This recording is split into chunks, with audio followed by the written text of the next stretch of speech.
Hello student, welcome to the class of micro controllers.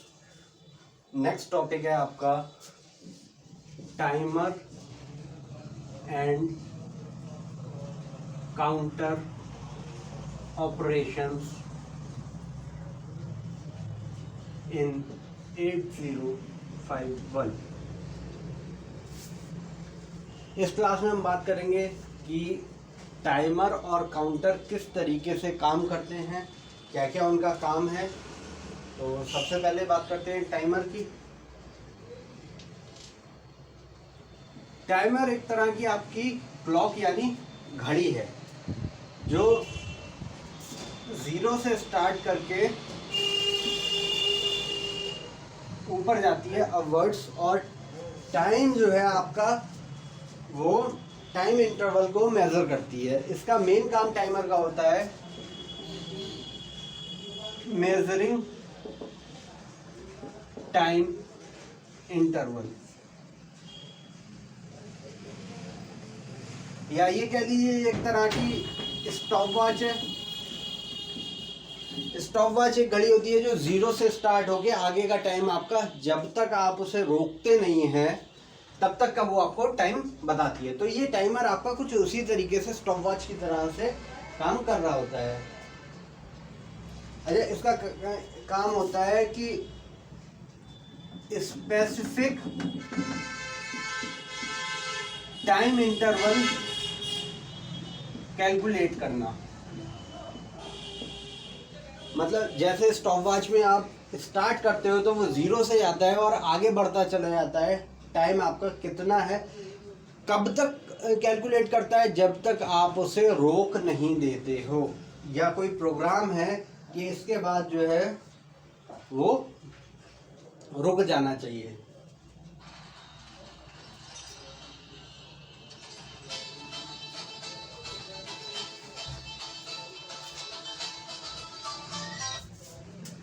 हाँ sir जी, अरे sir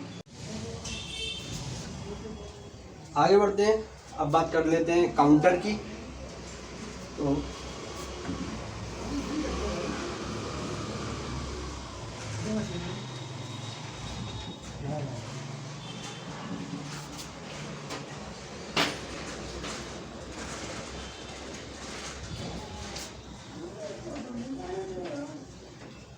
counter जैसे कि नाम सजेस्ट कर रहा है, काउंटर का काम क्या है? काउंट करना, यानी कि गिनती करना। तो काउंटर जो काम कर रहा है वो गिनती कर रहा है। ये काउंटर एक टाइप का डिवाइस है जो स्टोर करता है नंबर ऑफ काउंट, कि कितने काउंट हुए। मान लीजिए कोई एक प्रोसेस हो रहा है, सर्कुलर प्रोसेस है अगर, तो एक बार जब ये यहाँ से लेके पूरा राउंड होके इधर आ गया तो ये एक बार हुआ, उसके बाद 2 बार हुआ, 3 बार हुआ, ये n नंबर ऑफ टाइम्स हुआ। तो ये काउंटर का काम है कितनी बार हुआ उसे काउंट करना। तो ये जो जितने भी रिपीटेड प्रोसेस होते हैं उनको वो काउंट करता है। ठीक है, तो ये फंक्शन है आपका काउंटर का कि रिपीटेड प्रोसेस कोई भी हो रहा है तो उसको, या कोई इवेंट है उसके काउंट करना। और ये वर्क करता है in respect of clock signal, यानी क्लॉक सिग्नल के अकॉर्डिंग ये काम करता है।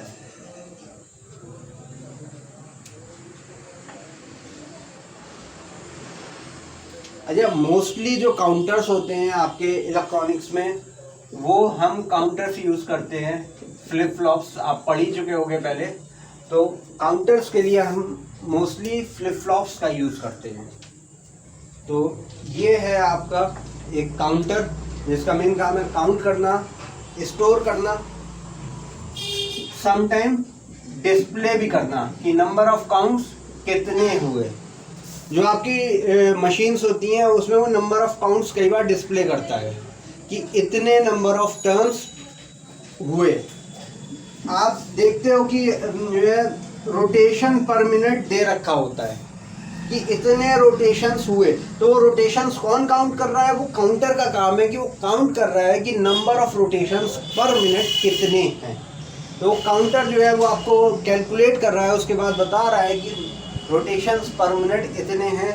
और काउंटर हेल्प करता है आपकी सेटिंग में, कैसे कि रोटेशन पर मिनट कितने हैं या अदर एक्टिविटीज़ काउंट करनी है तो किस टाइप से आपने काउंट करना है।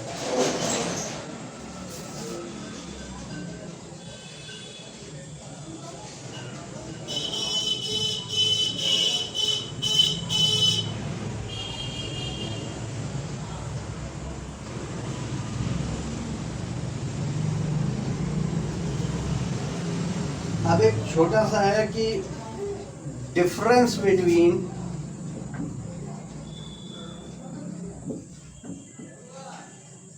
काउंटर एंड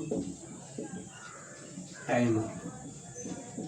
एक तरफ टाइमर ले लेते हैं, दूसरी तरफ काउंटर ले लेते हैं और जो डिफरेंसेस हैं वो चेक कर लेते हैं।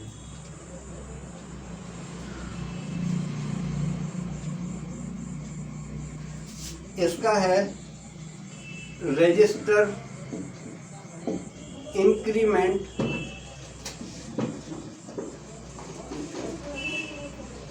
फॉर एवरी मशीन साइकिल,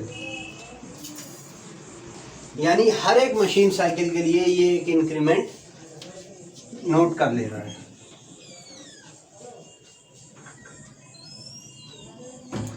ये जो है करता है register increment based on transition.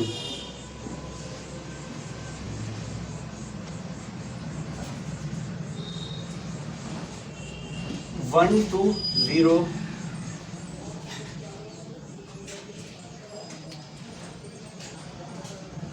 जो है टाइमर क्या कर रहा है, हर एक मशीन साइकिल के लिए एक जो है इंक्रीमेंट काउंट कर ले रहा है। और काउंटर कैसे कर रहा है कि स्टेज आपकी 1 हुई, यानी स्टेज सेट हुई, उसके बाद क्लियर हुई तो वो एक इंक्रीमेंट आपका लग गया। दूसरा है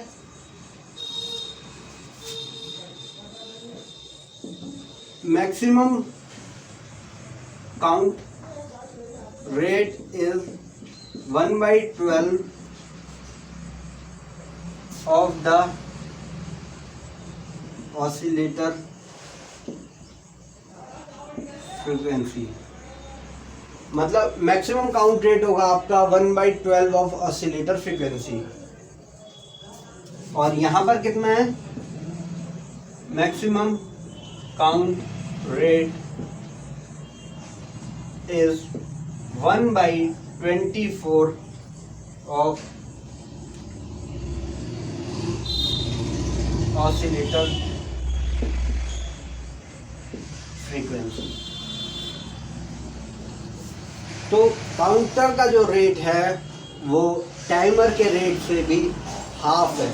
यहाँ 1/12 ऑफ ऑसिलेटर फ्रीक्वेंसी है, वहां पर 1/24 है।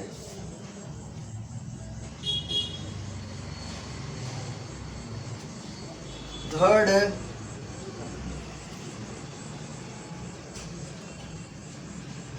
Counter,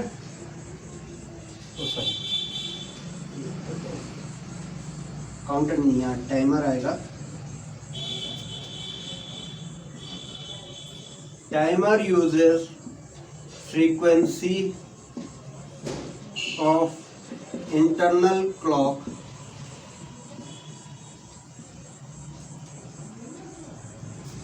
and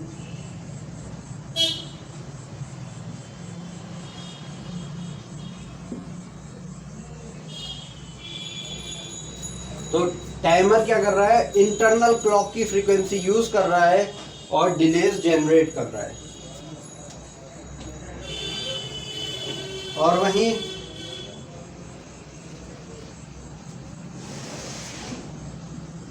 counter uses external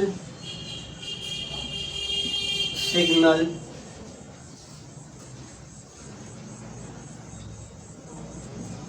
to count pulses. क्या मतलब हुआ इसका कि काउंटर जो है वो एक्सटर्नल सिग्नल का यूज कर रहा है, जहां टाइमर इंटरनल क्लॉक का यूज कर रहा है, वहीं काउंटर आपका एक्सटर्नल सिग्नल का यूज कर रहा है to count pulses. External signals के थ्रू आपकी जो है बिट्स सेट हो रही हैं और क्लियर हो रही हैं। ठीक है, तो ये डिफरेंस है आपका, कॉमन डिफरेंस है काउंटर और टाइमर का।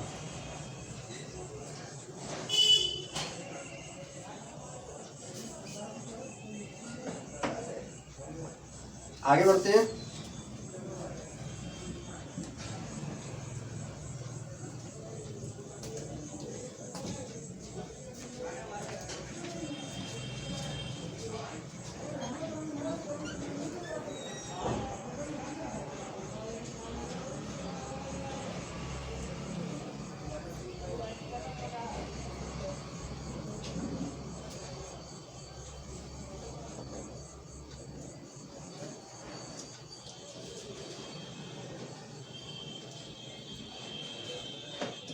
नेक्स्ट है आपका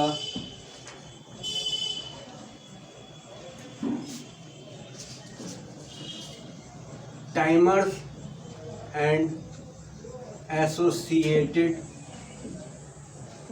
रजिस्टर्स इन 8055। टाइमर्स और उनसे एसोसिएटेड रजिस्टर्स। तो 8051 है टू टाइमर, टाइमर 0 और टाइमर 1।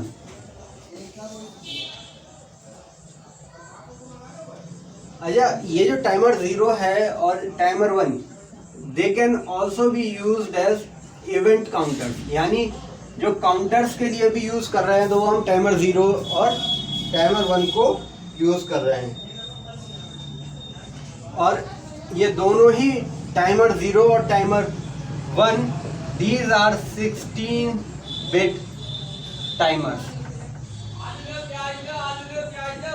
यानी कि 2 बाइट टाइमर्स हैं, 16 बिट टाइमर्स।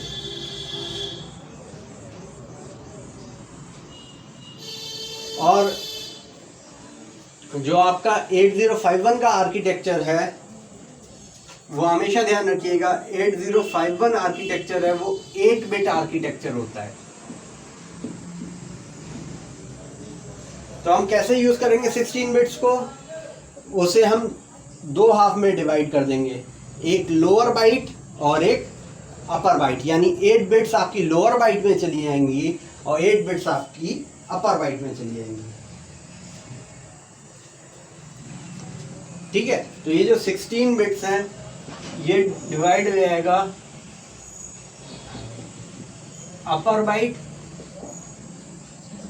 और लोअर बाइट, 8 बिट 8 बिट।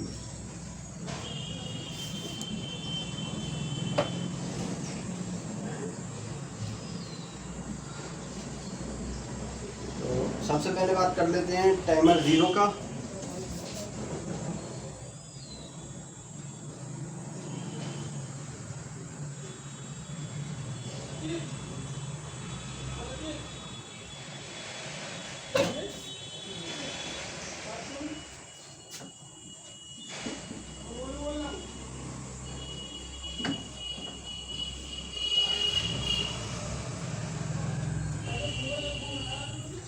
अब जो टाइमर 0 है ये आपका 16 बिट रजिस्टर है, जिसको हम T0 लिखेंगे। तो ये जो आपका 16 बिट रजिस्टर है ये डिवाइड हो जाएगा 2 बाइट्स में, TH0, TL0। और अगर रजिस्टर लोकेशंस के हिसाब से देखा जाए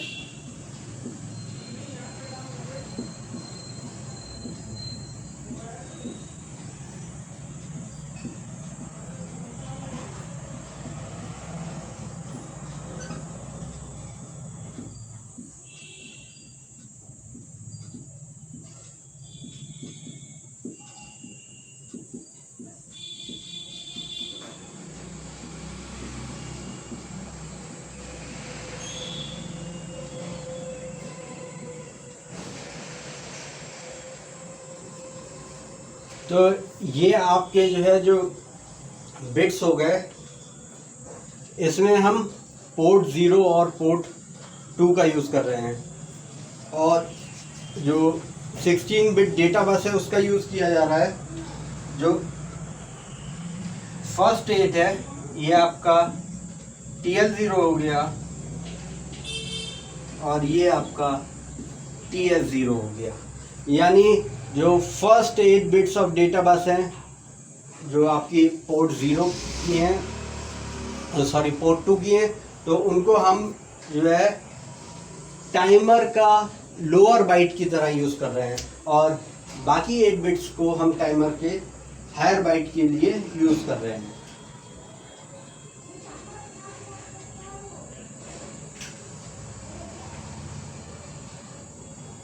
अच्छा, ये जो रजिस्टर्स हैं ये नॉर्मली किसी भी रजिस्टर की तरह यूज़ किया जा सकता है।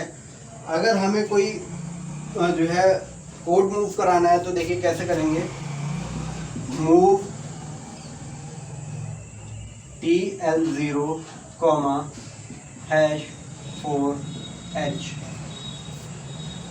तो इसका क्या मतलब हुआ कि ये जो 4 बिट्स हैं ये लोअर बाइट में, ये जो 4 बिट की डेटा वैल्यू है ये लोअर बाइट में मूव कर जाए, और यही अगर हायर बाइट में चाहिए है तो TS0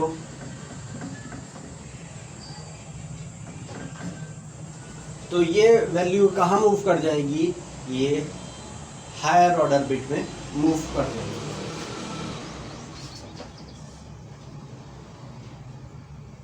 ठीक है, तो कुछ इस तरीके से हम एक्सेस कर रहे हैं टाइमर 0 को।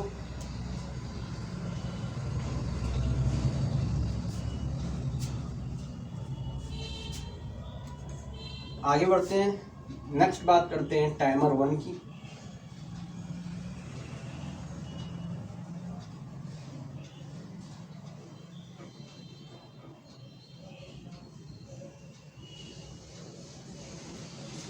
अब जो टाइमर 1 है वो भी आपका 16 बिट रजिस्टर है, जिसको हम रिप्रेजेंट करते हैं T1 से। तो जो हायर बाइट हो जाएगी वो TH1 हो जाएगी, लोअर बाइट TL1। बिल्कुल सिमिलर उसी की तरह जो 8 बिट्स हैं, लोअर 8 बिट्स वो TL1 को चली जाएंगी, और जो हायर बिट्स हैं वो TH1 को चली जाएंगी।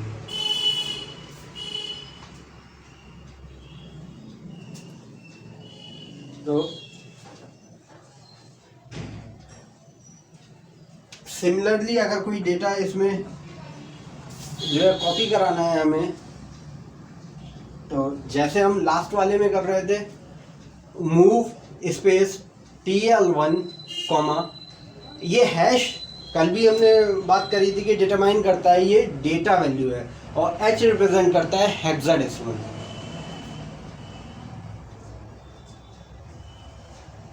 तो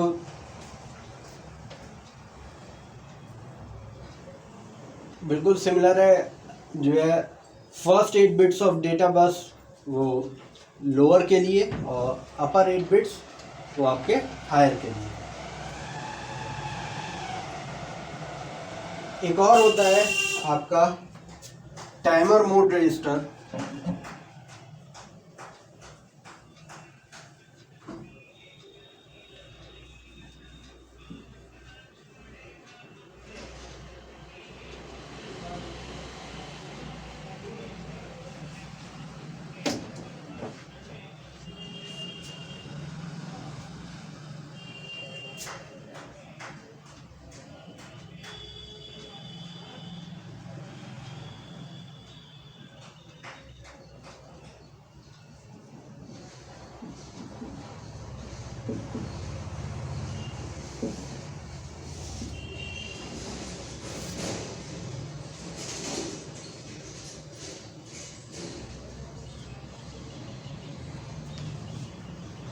अच्छा,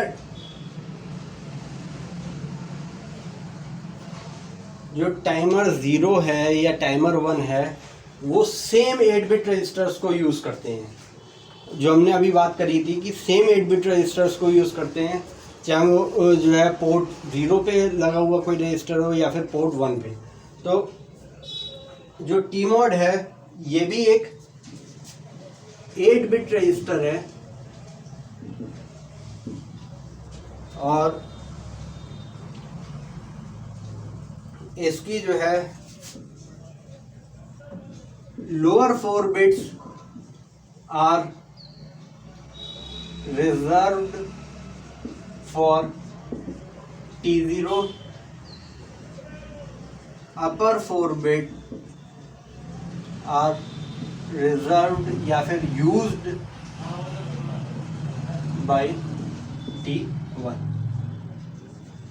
ये जो टाइमर मोड है इसके लोअर 4 बिट्स जो है वो रिजर्व है T0 के लिए और अपर 4 बिट्स जो है वो रिजर्व है आपके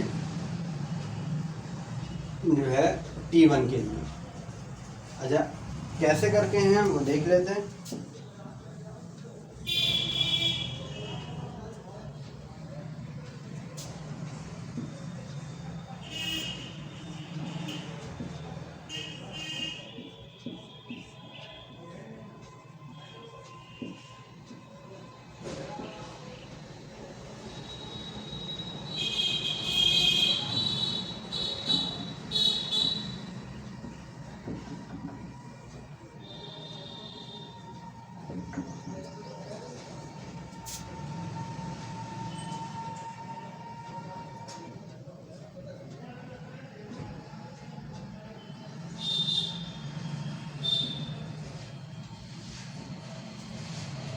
तो इन बिट्स को हमने 2 पार्ट्स में डिवाइड कर लिया है।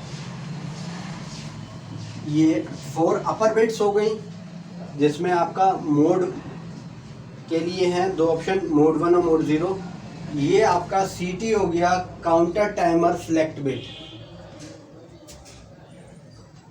तो ये पूरे के पूरे 8 बिट्स डिवाइड हैं। मैं ऊपर लिख देता हूँ।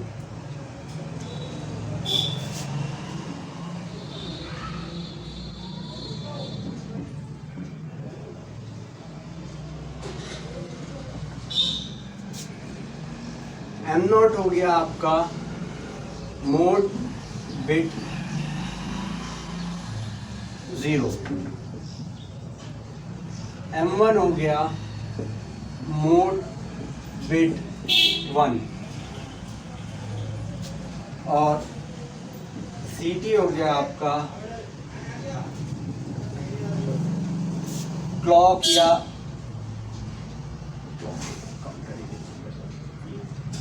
काउंटर स्लैश टाइमर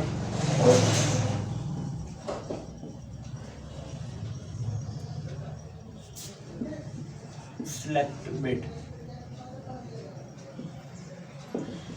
अभी हमने पहले डिस्कस किया था कि सिमिलर रजिस्टर्स को हम टाइमर और काउंटर के लिए सिमिलरली यूज कर सकते हैं। गेट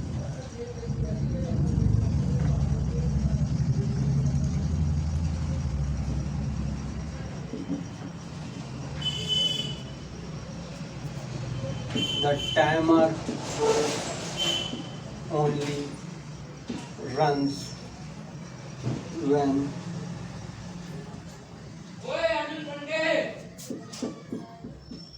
interrupt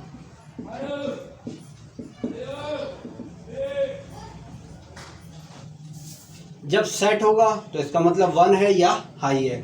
टाइमर तभी रन करेगा जब गेट जो है वो हाई पर, इंटरप्ट 0 और 1 हाई पर सेट होगी। ठीक है, तो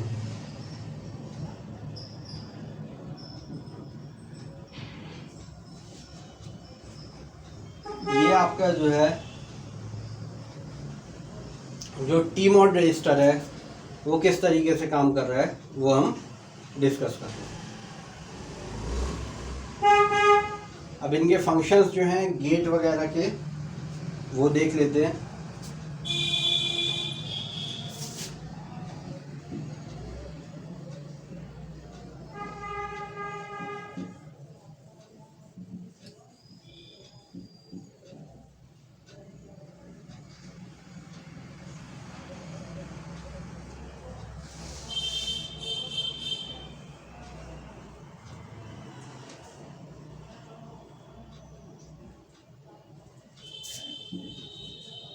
सबसे पहले गेट। अच्छा, कोई भी टाइमर हो तो उसका एक काम क्या होता है, स्टार्ट और दूसरा स्टॉप। कोई भी टाइमर हो वो स्टार्ट होगा, स्टार्ट होने के बाद कुछ फंक्शन करेगा और उसके बाद स्टॉप हो जाएगा। तो इंस्ट्रक्शन बेस्ड है ये हमारा। So instructions are used for this. हम इंस्ट्रक्शंस को यूज कर रहे हैं इसके लिए, जिसमें टाइमर 0 की बात करें तो जब भी आपका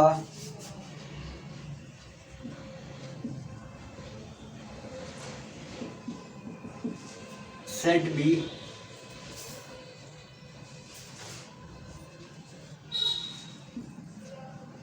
TR 0 होगा तो इसका मतलब क्या है कि जो है ये टाइमर जो है वो हाई पर है, उसे 1 वैल्यू मिल गई है, मतलब स्टार्ट हो गया है। और जब भी CLR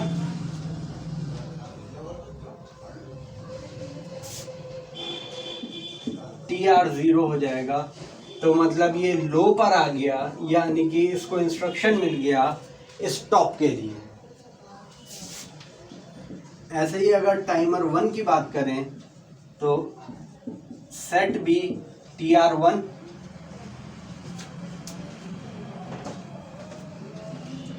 तो मतलब ये हाई पर है और इसको स्टार्ट का इंस्ट्रक्शन मिल गया है। हाई का मतलब 1, और जैसे ही वो CLR होगा TR 1, इसका मतलब लो पर आ गया है, 0 वैल्यू मिली है और ये स्टॉप कर जाएगा।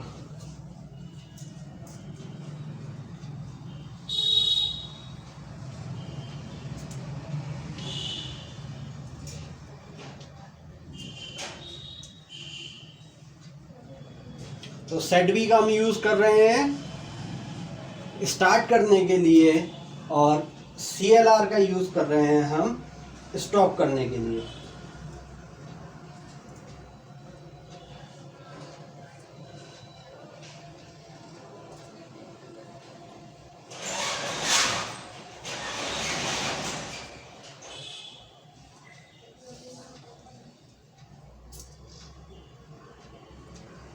ठीक है, अब आगे बढ़ते हैं।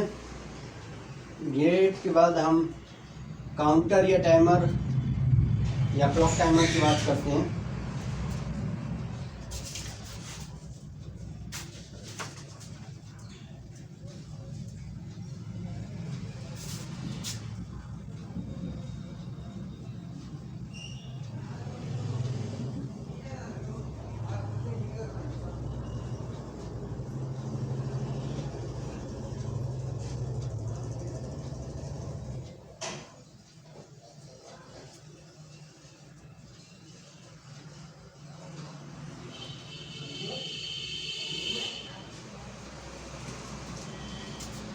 अब है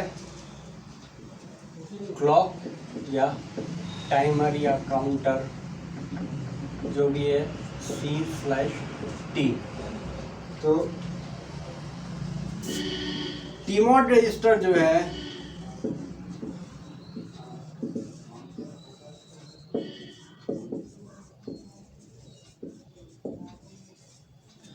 टीमोड रजिस्टर डिफाइन करेगा कि वर्किंग आपकी कैसी है। डिले जनरेटर की है या फिर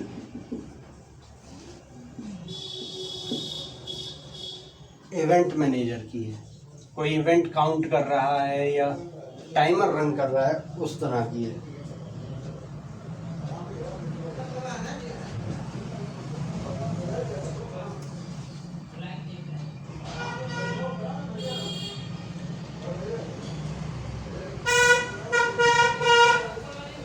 देखो, whenever C/T is equals to 0, तो इसका मतलब timer delay generator is working. जब C/T आपका 0 पे होगा तो टाइमर डिले जनरेटर वर्क कर रहा होगा, और whenever C/T then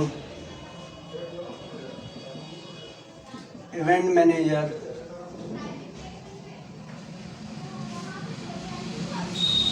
और काउंटर इज वर्किंग। जब भी ये 1 पे सेट होगा तो इसका मतलब जो है काउंटर काम कर रहा होगा।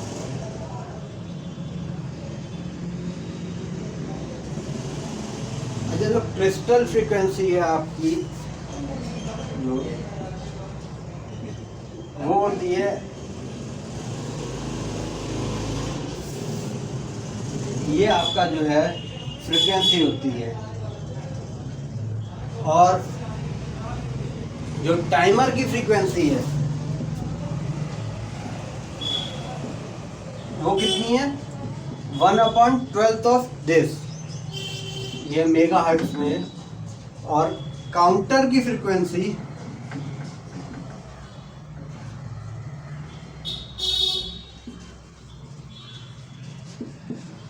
वो 1/24 ऑफ दिस। नेक्स्ट है आपका मोड्स ऑफ रजिस्टर, जो कि इसका एक और पार्ट है, वो हम नेक्स्ट क्लास में डिस्कस कर लेंगे। तो यहीं पे फिनिश करते हैं इस क्लास को।